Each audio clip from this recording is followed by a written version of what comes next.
kayaknya jarang banget film Indonesia yang hampir semuanya hitam putih, cuma 20% yang berwarna. Betul.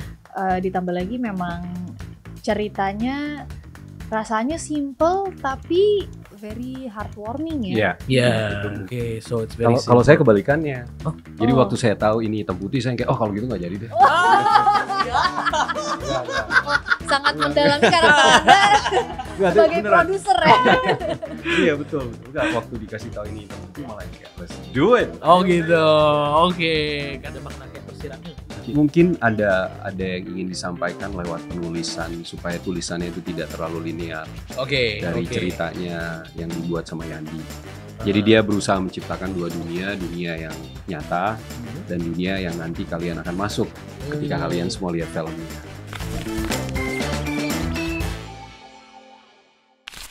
It's OG Podcast, back again barengan sama Willy Winarko. Hari ini kita punya tamu yang spesial. Kita bakal ngobrol-ngobrol sama cast dari Jatuh Cinta Seperti di Film-Film. Kita punya Alex Abad dan Sheila Dara. Halo.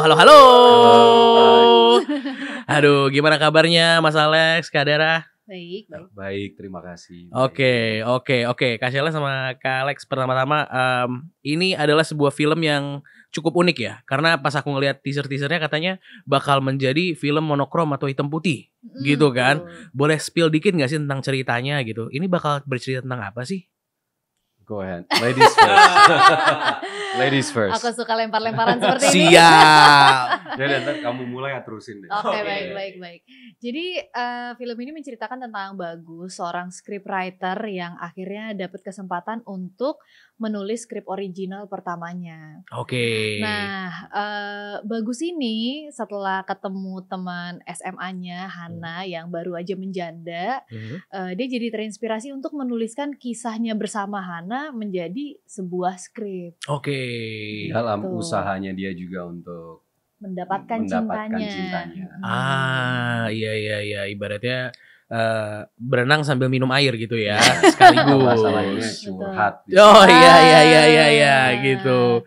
Boleh cerita dikit juga nggak tentang awalnya kalian misalnya di approach gitu ya, masuk ke sini gitu, mendapat tawaran untuk bermain di film ini. Itu ceritanya seperti apa? Gimana Mas Saad? Oke. Kalau gitu saya lagi ada di Jogja kalau nggak salah di Taufan. Oke. Bilang ada casting ini dan sudah agak lama ya, hampir 3 tahun nggak main di film karena sibuk di bidang lain, lebih ke seni murni kan. Terus agak grogi juga waktu ini biasanya kan dikasih karakter-karakter yang penjahat, dan segala macam. Tiba-tiba jadi ditawarkan karakter produser dan ada unsur drama dan komedinya juga. Jadi akhirnya waktu screen test sama-sama ngetes, mereka ngetes saya cocok apa tidak, saya ngetes saya bisa apa tidak. Dalam proses akhirnya ya setelah kita coba berapa kali, akhirnya sama-sama yakin, mereka yakin, saya juga sepertinya ini awal yang baru lagi. Oke, feels like something new ya, jatuhnya kembali lagi. Oke, kalau buat Kak Sheila gimana? Kalau aku sendiri, jadi sebenarnya aku punya moto kalau misalnya Yandi Lawrence sutradaranya yang ngajak, aku jawabannya pasti akan iya. Siap, oke. Kalaupun dia bikin project nggak ada akunya yang terlibat sebagai aktor, aku akan menawarkan diri menjadi bagian dari departemen yang lain. Mau makeup, konsumsi, aku bisa. Siap. Nggak, tapi emang dari awal Yandi cerita ini filmnya akan 80% hitam putih gitu. Baru dari situ aja aku udah tertarik karena kayaknya jarang banget film Indonesia yang hampir semuanya hitam putih, cuma 20% yang berwarna. Betul. Ditambah lagi memang ceritanya rasanya simple tapi very heartwarming ya. Iya. Itu mungkin karakternya tulisannya Yandi gitu ya. Cerita-cerita seharian tapi dikupasnya dalam. Oke. So it's very simple. Kalau saya kebalikannya. Jadi waktu saya tahu ini hitam putih, saya kayak kalau gitu nggak jadi deh. Sangat mendalami karakter Anda sebagai produser ya. Iya betul. Nggak, waktu dikasih tahu ini hitam putih malah yang kayak let's do it. Oh gitu. Oke. Karena emang unik ya. Iya jarang. Jarang-jarang lah gitu. Karena saya ya jadi ketahuan nih umurnya. Saya pernah ngalamin nonton TV itu hitam putih. I see. Jadi kayak yang I remember those days, kayaknya perlu ada lagi nih yang seperti itu, reminiscence lagi. Benar, sebelum ada sosial Belum kan, belum media. ngalamin kan? Belum. Di antara ini teman-teman belum ya. Aku baru Oke. punya KTP kok. Oke, bisa. Dan tadi juga sempat ngobrol tentang karakter gitu ya. Boleh cerita dikit tentang karakter kalian masing-masing? Ya duluan kan employee saya, dia employee saya, jadi Oh iya. Oke, siap Pak. kamu duluan. Jadi di sini aku berperan sebagai Celine. Celine ini adalah editor film. Masih satu circle sama Bagus. Jadi Bagus, aku dan suaminya Celine yang bernama Dion. Kita nih Kenapa tahu tiba-tiba ya? karena kita suami istri namanya Celine dan Dion. Jadi kayak Celine Dion. Oh iya, bener. Mau nyanyi nih, oke. Ya. Jadi kita ini berada di satu industri yang sama. Dion sebagai aktor, aku editor film, Bagus sebagai scriptwriter gitu. Jadi kita bertiga berteman. Celine ini orangnya dominan. Dia tuh kalau misalnya ngomongin sesuatu yang dia percaya atau itu benar atau sesuatu yang dia passionate banget gitu, dia pasti akan sangat berapi-api gitu. Jadi ketika Bagus melakukan hal yang menurut Celine kayaknya nggak bener deh gitu, dia pasti akan langsung gak gitu dong Gus. Oh siap.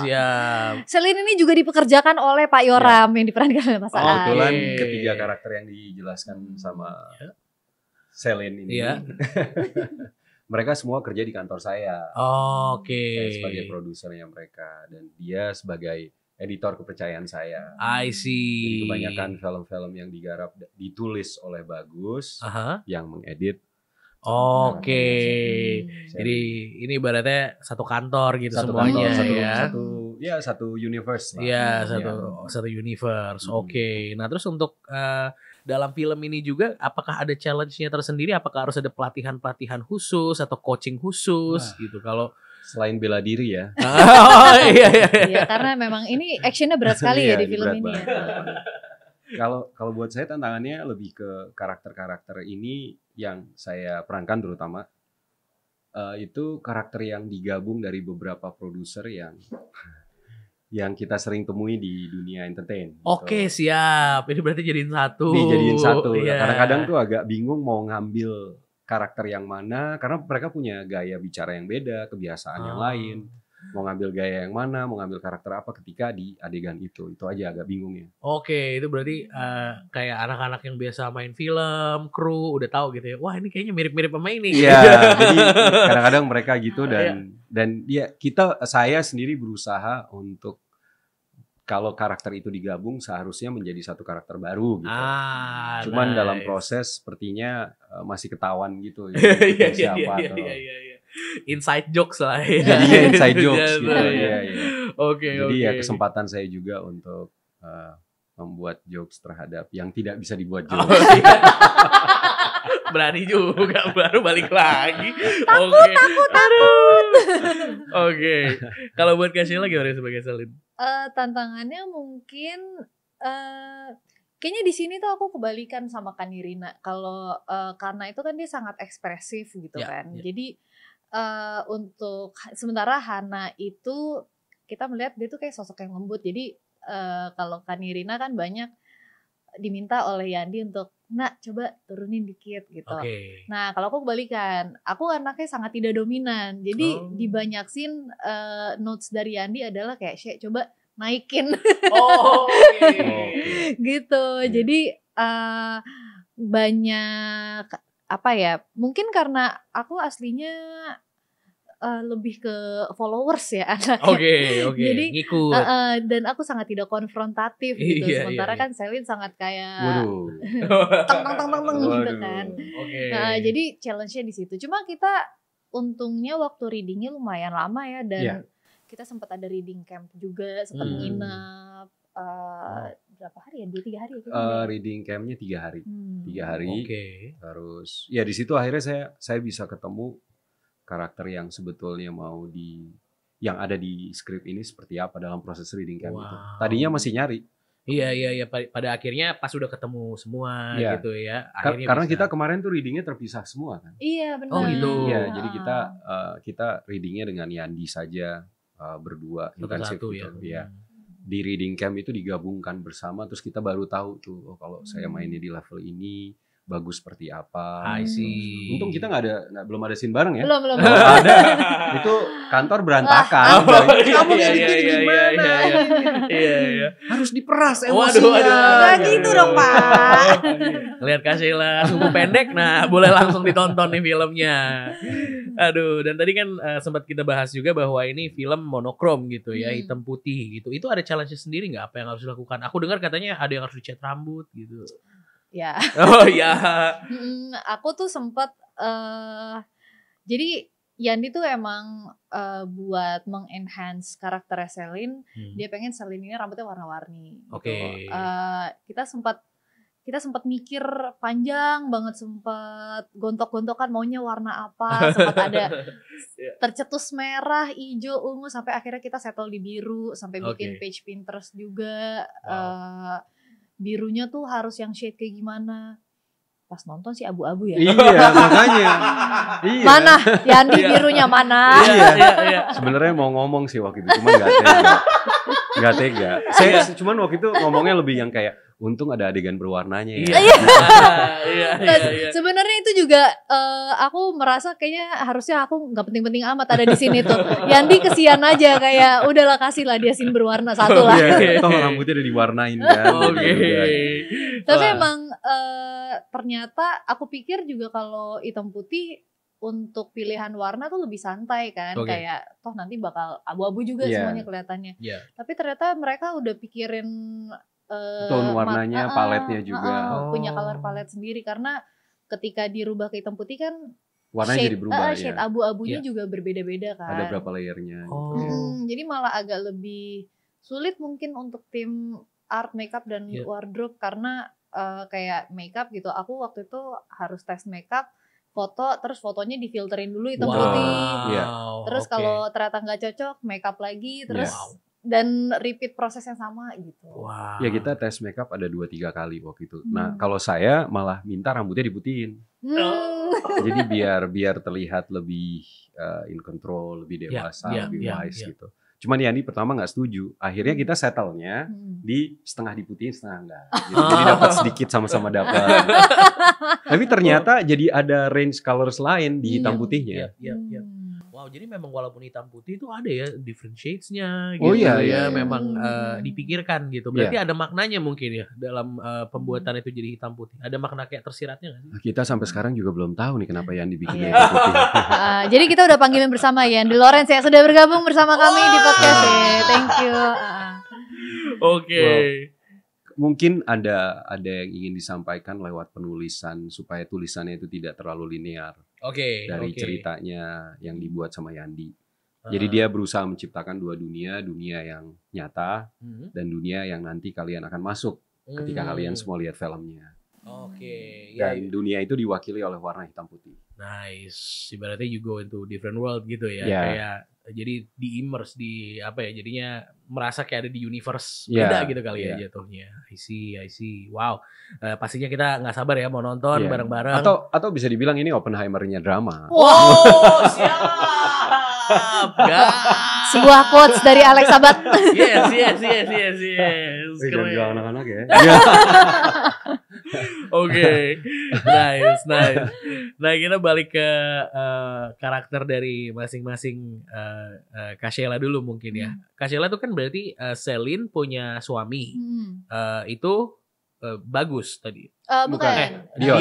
Dion ya jatuhnya. Nah berarti Dion sama Selin itu suami istri gitu kan ya. Gimana caranya untuk bisa mendapatkan chemistry jadi suami istri? Apakah ada anything that you guys do? Jadi sebenarnya malah nggak perlu ngapa-ngapain. Nggak perlu ngapa-ngapain ya? Jadi kebetulan Dion ini diperankan oleh Dion Wiyoko dan sama ya. Iya. Ya memang agak kurang kreatif ya sutradara kita ya. Bukan saya ngomong ya. Julie Estelle jadi Julie Estelle juga. Iya. Ringo Agus jadi bagus. Jadi bagus. Nirina jadi Hana. Iya.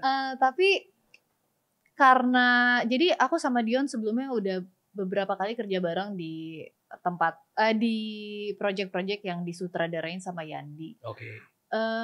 Dan di sini malah Yandi tuh kayaknya melihat dinamika kita in real life gitu. Jadi walaupun kita suami istri tapi bukan suami istri yang sangat lovey-dovey, touchy gitu-gitu. Malah lebih apa ya? Love language-nya tuh lebih ke physical dan verbal attack gitu. Oh siap. Yeah. Lumayan verbal attack ya. Lumayan ya, tidak toksik sama sekali. Tidak toksik. Hubungannya sangat sehat. Sangat sehat ya. Jadi kita lebih ke apa? Jadi Yandi tuh kayaknya melihat aku sama Dion tuh sehari-harinya memang kita agak lumayan sering berantem untuk hal-hal yang tidak penting gitu.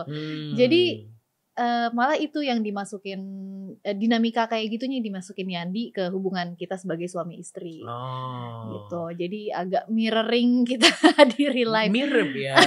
Dari tadi tuh ada temanya tuh karena ini juga ngomongin tentang bikin film lah, terus juga ada mirroring real life-nya juga di sini. Betul. Ya banyak ya. Dion Wiyoko malah tidak acting sama sekali. Oh iya. Iya kayaknya dia jadi diri dia aja dia sendiri. Iya benar. Jadi kalau mau lihat Dion Wiyoko in real life mungkin bisa nonton Jatuh Cinta seperti di film-film. Iya, oke, bisa. Nah kalau Kak Sheila, kalau misalnya dari Mas Alex nih ngomongin jadi bos gitu kan, ada love hate relationship antara bos dan tim itu kan juga butuh chemistry tuh. Katanya juga kan banyak dialog sama Ringo, gitu kan. Nah itu gimana cara membangunnya? Kalau sama Ringo juga dulu berapa kali kita dapat kesempatan film-film yang lainnya, cuman nggak pernah seintens ini. Oke. Hubungan relationship dalam ceritanya. Jujur saya juga bukan tipe orang yang bisa mudah punya bawahan gitu. Jadi apa-apa biasanya ngerjain sendiri. Jadi ketika ini malah saya nge-adjust gimana caranya untuk bisa menekan tanpa memaksa. Gimana caranya bisa minta menuntut tanpa harus demanding gitu. Jadi kayak apa ya, justru malah menyeramkan sih karakternya. Gitu, karena kayak yang saya takutin kalau saya digituin itu yang saya coba ke karakter bagus. Siap. Jadi kalau udah misalnya ada bos mulai begitu-gitu tuh udah mulai kayak ini mau apa lagi nih. Nah, malah saya jadi karakter itu gitu. Oke. Semua ke-BM-an bos gitu ya. Nah, malah Ringo tuh malah kayak kalau saya terlalu datar gitu, dia malah yang kayak kok gue nggak kerasa lo ini, lo mau, ya udah boleh. Jadi setiap kita ada, jadi tektokannya tuh dibangun sebenarnya dari rasa ketidaknyamanan malah. Gimana caranya dia merasa tidak nyaman? Iya. Jadi kalau dia nyaman berarti kayak ini ada yang kurang. Ini agak aneh chemistry ya. Biasanya kan kita harus klop, harus apa gitu. Justru malah gimana caranya dia bingung gitu. Iya. Oke. Gimana nakut-nakutin? Cuman gitu akhirnya dalam proses.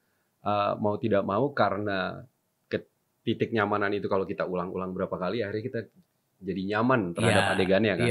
Jadi akhirnya mau tidak mau harus dibumbui beberapa improvisasi. Dinamis tuh jadinya tuh biar ada baru lagi. Wah, keren.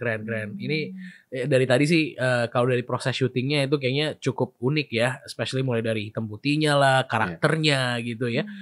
Mungkin sepanjang persyutingan ada nggak sih hal-hal yang mungkin memorable yang bisa di-share ke teman-teman yang lagi nonton? Apa ya? Kalau saya personally sih, saya akhirnya dapat satu adegan yang saya terpaksa harus nyanyi.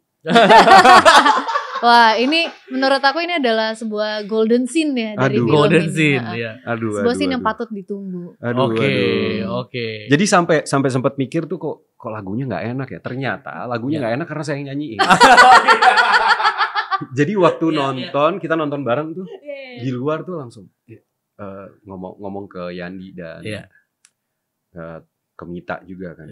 Lagunya enak itu. Lah emang enak. Kenapa emang nggak mungkin gue nyanyi ini salah. Waduh. Oke, bisa ditonton tuh langsung tuh ya Jatuh Cinta seperti di film-film. Oke, kalau buat Kak Sheila mungkin ada yang memorable bisa di-share? Apa ya? Aku paling ada sebuah scene. Jadi kita tuh di film ini banyak. Enggak. Tiba-tiba jadi pressure. Nggak, jadi kita semua di film ini tuh dapatlah porsinya ngafalin skrip yang halamannya panjang sekali kan.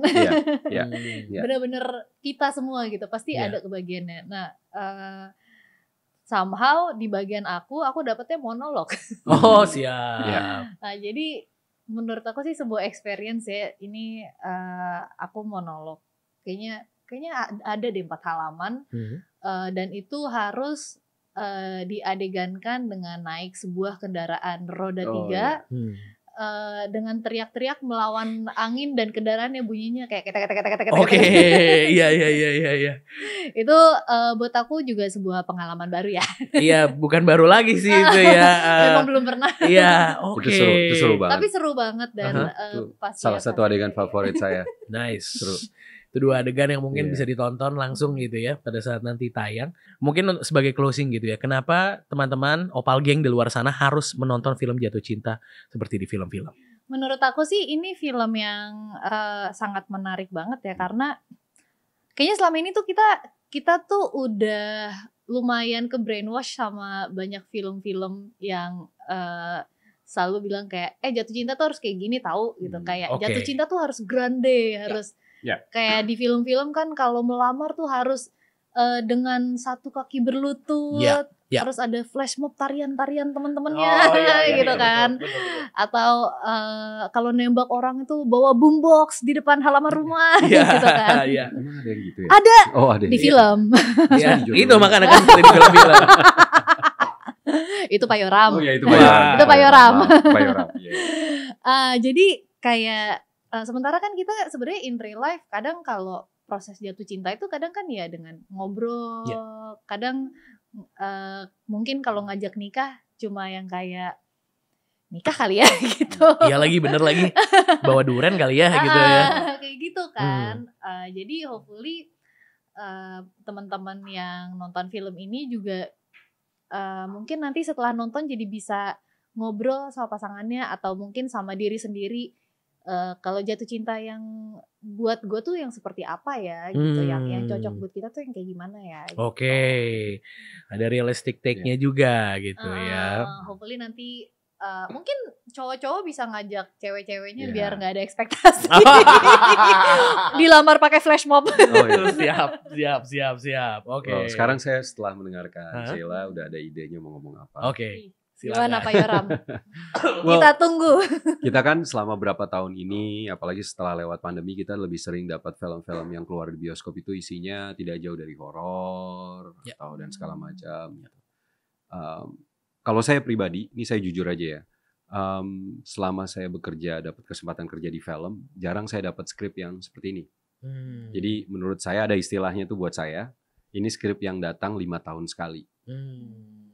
Jadi 3 tahun itu nggak percuma saya nunggu-nunggu cerita yang seperti ini. Jadi buat teman-teman, bagi yang mereka bosen dengan tayangan yang ada di bioskop sekarang, yaitu tidak jauh dari action, horor, ini ada cerita yang lain, skripnya bagus, penulisannya bagus, yang main juga mereka one of my favorite. She's good at it, trust me, you have to see it. Terus ini adalah suguhan baru. Ini seperti genre baru, apalagi filmnya sudah jelas ya, disuntingnya dengan warna monokrom gitu. So, ini adalah suguhan baru. Jadi, ayo dong, kalian kan suka nyoba makanan-makanan baru, ngelihat di TikTok dan segala macam. Ini adalah makanan baru di dunia film. Amin. Yuk kita bantu Payoram yuk teman-teman. Iya. Buat saya kaya raya. Buat saya kaya raya. Buat kaya raya.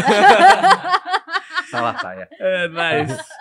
Jatuh cinta seperti di film-film akan ada di bioskop. Jangan lupa buat ditonton.